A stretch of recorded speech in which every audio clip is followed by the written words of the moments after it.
오늘도 특별한 분을 한번 모셔서 삶을 나눌 건데 네, 박수로 환영하도록 하겠습니다.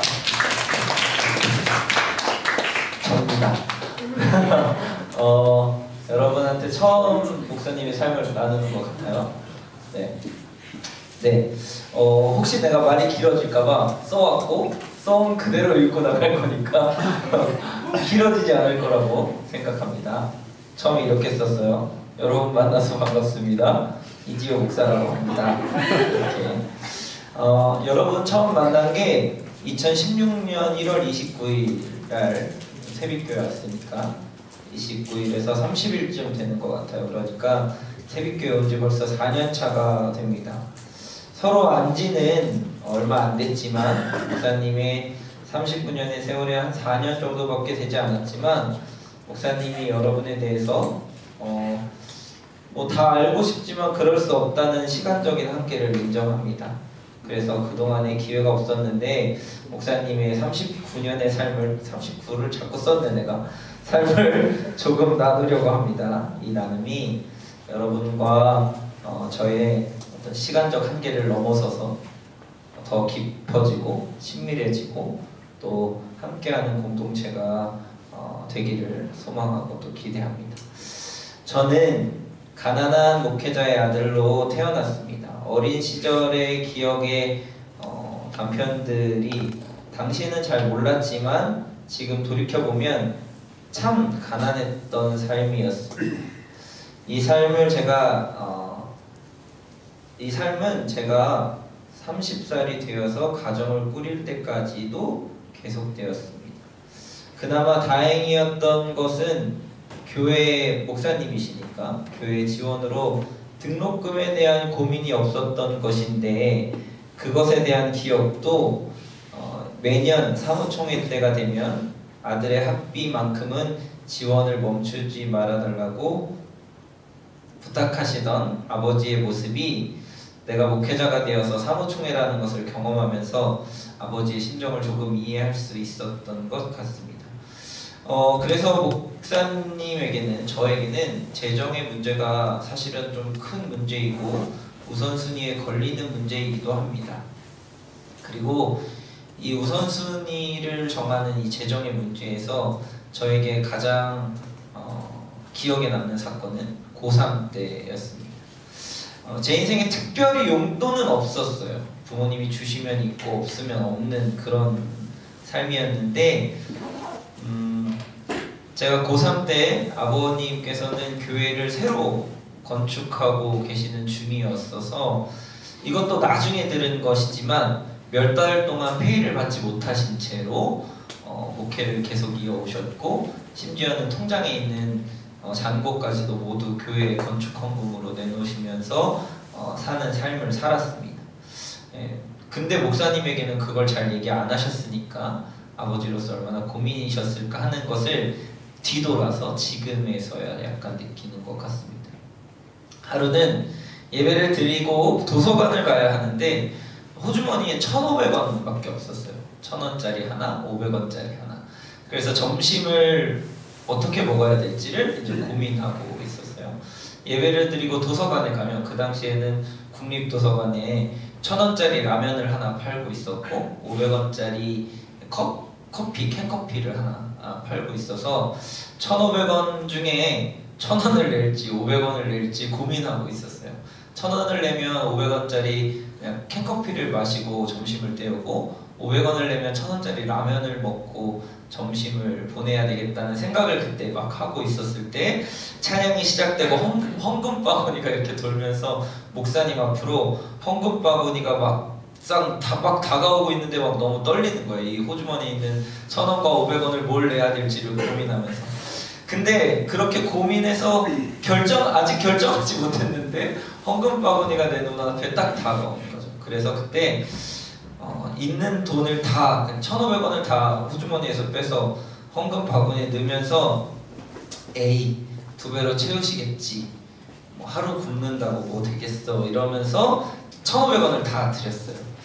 그래서 이제 하루 굶을 생각으로 교회 예배를 드리고서 이제 나오는데 교회 누나가 공부하느라 너무 수고한다. 고3 때는를 이렇게 베풀어 주시는 분들이 많아서 수고한다고 거기 앞에 있는 슈퍼에서 초콜릿을 하나 사주겠다고 그러시더라고요. 그래서 초콜릿을 하나 골랐는데 1,500원짜리 초콜릿이었던 게 아직도 기억나요. 그때 이제 이렇게 그물망으로 돼가지고 입에서 싹 녹는 그런 초콜릿이었던 것 같아요. 그리고 나서 도서관에서 그 초콜릿을 먹으면서 공부하고 있는데 정말 우연히 동아리 선배를 만났어요. 학교 선배도 아니고 학교 동아리에서 연합해서 조인한 동아리 선배를 만나서 라면을 같이 먹으면서 그 선배가 라면을 사줬고, 그리고 저녁 예배를 드리고 아무렇지 않게 교회에서 나오는데 동생이 500원짜리 캔커피를 주더라고요. 근데 그걸 받는 순간 내가 하나님께 드렸던 1,500원이란 돈이 생각났고, 그 헌금 시간에 고민했던 것이 생각났고, 하나님이 정말 아무렇지도 않게 마음속으로 외쳤던 2배로 채우시겠지 하는 말을 들으셨다는 것이 생각나서 캔커피를 주는 동생 앞에서 울었던 기억이 납니다.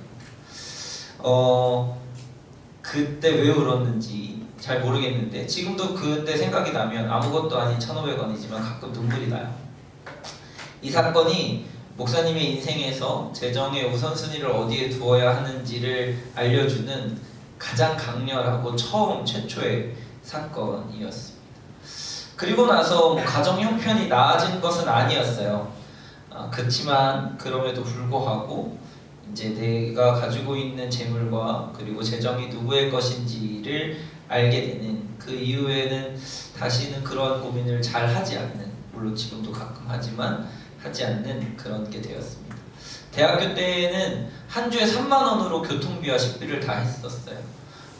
그게 우리 부모님께는 굉장히 많이 주시는 거였다는 걸 지금 이제 좀 알게 됐죠. 그리고 나서 유년부 사역을 시작하면서 전도사로 처음 사역을 시작했고, 사역의 길을 가게 되면서 아버지께서 사역을 하시면서 얼마나 힘드셨을까를 조금씩 느끼고 있었고, 그 교회에서 첫 부임한 교회에서 유년부 3년, 그리고 전담 전도사 1년, 부목사 2년, 6년 동안 그 교회에서 사역을 하게 됐어요. 교회에서 6년 동안 사역하니까 설교도 다 떨어지고 뭘 해야 할지도 어떻게 사역해야 할지도 막막한 시간이 되었고, 머릿속에서 나오는 새로운 아이디어는 전혀 없이 그냥 똑같은 1년을 또 보내야 되겠다는 생각이 목사님이 앞날을 고민하게 되었어요. 그래서 목사님이 그 시간에 3가지 고민을 하게 됐어요. 현재 교회에서 계속 사역할 것인가? 다른 교회로 사역지를 옮길 것인가? 아니면 공부하는 유학의 길을 갈 것인가에 대한 고민을 하고 있었어요. 현재 교회에서 계속 사역할 것은 그때 담임 목사님과의 관계도 너무 좋았고, 부교역자들과의 관계도 너무 좋았고, 교회가 대우해주는 것도 제법 괜찮았고, 내 인생에 가장 부유했을 때라고 지금도 생각하니까 괜찮았고, 전혀 부족함이 없었고, 교회에서 나를 쫓아내는 사람도 없었고, 미워한다고 드러내놓고 나를 몰아내는 사람도 없었으니까 계속 있기로 했으면 있었을 수 있었겠다는 생각이 들어요. 다른 교회로 옮겨서 사역하는 것에 대해서도 고민해봤어요. 부모님이 목회자시니까 다른 교회를 추천해 주시거나 더 큰 교회로 더 재정이 풍족하거나 더 새로운 환경들의 교회로 옮길 수 있는 상황이었는데, 이 중에 무엇을 선택했는지는 여러분 아시겠죠? 저는 미국에 유학 가는 길을 선택했어요. 그때 아마 그것을 결정할 때가 이 부활절 이 어간, 고난주간 어간이었던 것 같아요. 그때 기도하면서 주님이 이런 마음을 주셨어요. 3개 중에 뭐가 더 고난받는 길이겠냐고. 그래서 3개를 곰곰이 따져봤어요. 그랬더니 당연히 유학하는 것이 고난의 길이겠다는 생각이 들었고, 막막하고 또 재정적으로도 가장 풍요했던 이때를 버려야 하는 것임을 깨달았어요. 그리고 미국에 유학 가는 길을 결정했죠. 그리고 그렇게 결정했을 때 하나님이 우리 가정에게 허락하셨던 은혜는, 성빈이가 그때 3년간 저희가 아이를 갖지 못했었는데 그때 성빈이를 갖게 되고 미국에서 나올 수 있도록 하나님이 허락하셨던 것이었어요.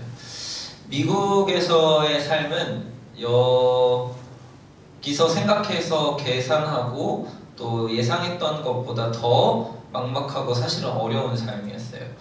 통장의 잔고가 영원인 적이 한두 번이 아니었고 그것을 채울 수가 없어서 기름값이 없어서 차를 운전해서 나가지 못할 정도로도 몇 주 동안을 보내기도 하였고 그래서 도저히 이것이 안 되겠다 싶어서 첫 사역지를 갔는데 첫 사역지에 첫 달을 보내고 나서 집값 정도 1,050불 정도가 첫 페이였어요. 그때 첫 열매를 드려야 할까 그러지 말아야 할까를 이제 처음으로 저희 집사람과 상의하는 시간이었죠. 그전에는 나 혼자 결정했었는데 이제는 이제 가정이 함께 결정해야 되는 문제이니까 얘기했고 또 왜 첫 열매를 드려야 하고 재정은 어떻게 사용되어져야 하는지 우리 집사람이랑 나누기 시작했고 결국에 그 1,000불을 첫 열매로 드렸어요. 그렇게 드리고 났더니 먹을 게 없겠죠. 먹을 게 없고 돈이 없었을 때에 우연찮게 부모님이 한국에서 성빈이가 태어난 것을 출생신고를 하게 됐고 출생신고를 받는 담당 공무원이 한국에 있으면 당연히 나오는 양육비라며 5개월치를 채워줬고 그게 한 달에 20만 원씩 딱 1,000불 정도 되는 값으로 다시 통장에 들어오게 되었어요. 3년 동안 그렇게 부족했던 것이 없는 삶처럼 살았지만 사실 매번 통장에 돈이 떨어지고 어떻게 채워야 할지를 몰랐을 때마다 하나님이 갚으시고 채우셨던 것들을 경험하는 시간이었던 것 같아요. 그리고 이제 3년째쯤 되어 가니까 들어오는 재정과 그리고 내가 얼마를 써야 하는지가 정해지고 미국에서의 삶이 공부를 마치게 되고 논문 과정이 들어가면서 다시 거처를 고민해야 할 시간이 왔어요. 그때 미국에 남을 것인가 한국에 갈 것인가에 대한 고민을 다시 시작해야 하는 시기가 왔던 거죠. 그랬을 때 기도하면서 들렸던 처음에 미국 갔을 때 기도하면서 들렸던 그 음성이 다시 한번 목사님에게 들렸고 그 음성은 더 고난받는 길은 무엇이라고 생각하니? 라는 것이었어요. 그래서 다 미국에서 남는 것과 한국에 가는 것 중에 어느 것이 더 힘들고 어려운 길일까를 고민하다가 당연히 미국에서 편하게 지내고 자유롭게 지내는 것보다 한국에서 하나님의 일을 하면서 어려움 중에 있는 것이 더 고난받는 길이겠다라고 생각하고 한국으로 또 애초에 원래 주신 비전대로 그렇게 한국으로의 삶을 결정했어요. 나중에 알게 된 것이지만 한국으로 오면서 고난받게 된 것 중에 하나는 둘째가 유산된 것이었어요.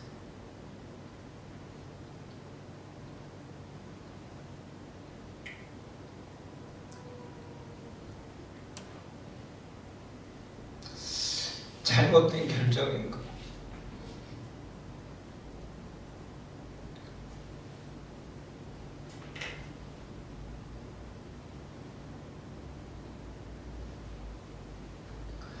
내가 하나님의 뜻을 잘못 알아서 이런 일이 생기나? 진짜 고난받는 길이 이런 것밖에 없는 건가? 이런 생각을 하면서 새벽교회 사역을 시작했던 것 같고 사실 목사님보다 목사님의 아내인 우리 집사람이 더 고난받는 것이 아닌가, 내가 결정한 길인데 가족이 같이 고난받는 것은 아닌가 하는 생각을 하면서 새벽교회 삶을 시작했던 것 같아요. 그리고 새벽교회에서 이제 3년째가 지나고 4년째를 지나오면서 그럼에도 불구하고 고난받는 중에 하나님이 내게 주신 선물이라고 생각한 것은 여러분들이었습니다.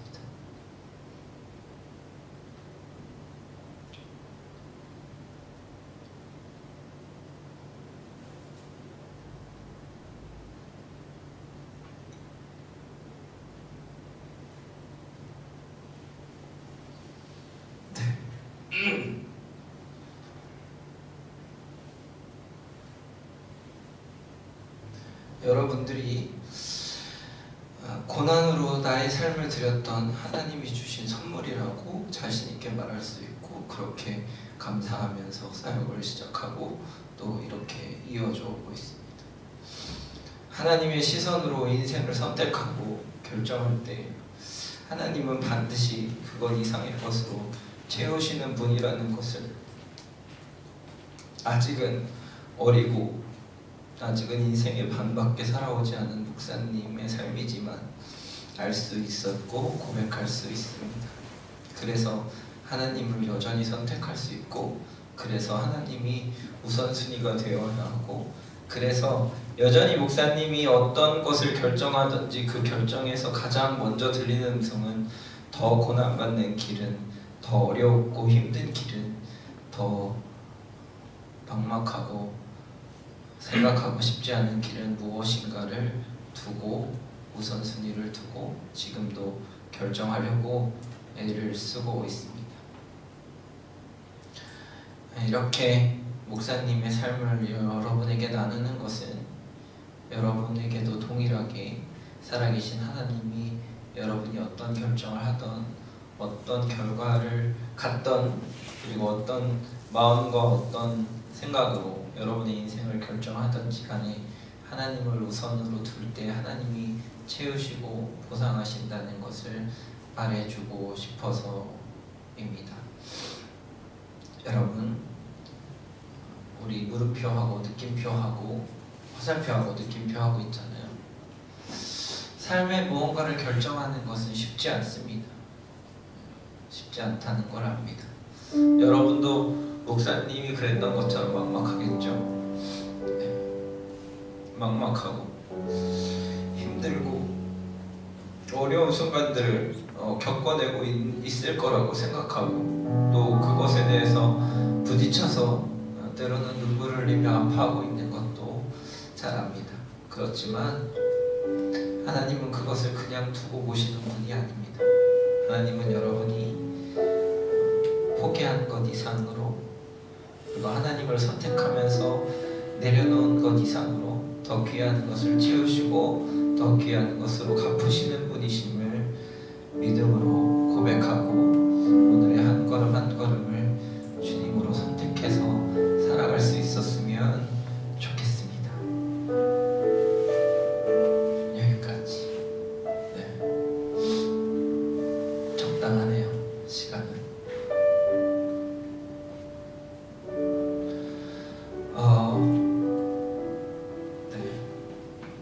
같이 기도할까요?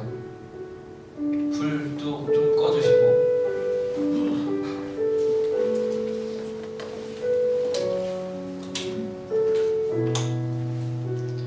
이 시간 기도할 때 그냥 조용히 하나님을 생각하면서 기도했으면 좋겠습니다. 뭐 기도 제목 특별히 없어도 괜찮을 것 같아요. 그냥 지금 느껴지는 생각과 마음과 그리고 여러분의 마음속에 들어오는 하나님의 단어들을 두고 같이 묵상으로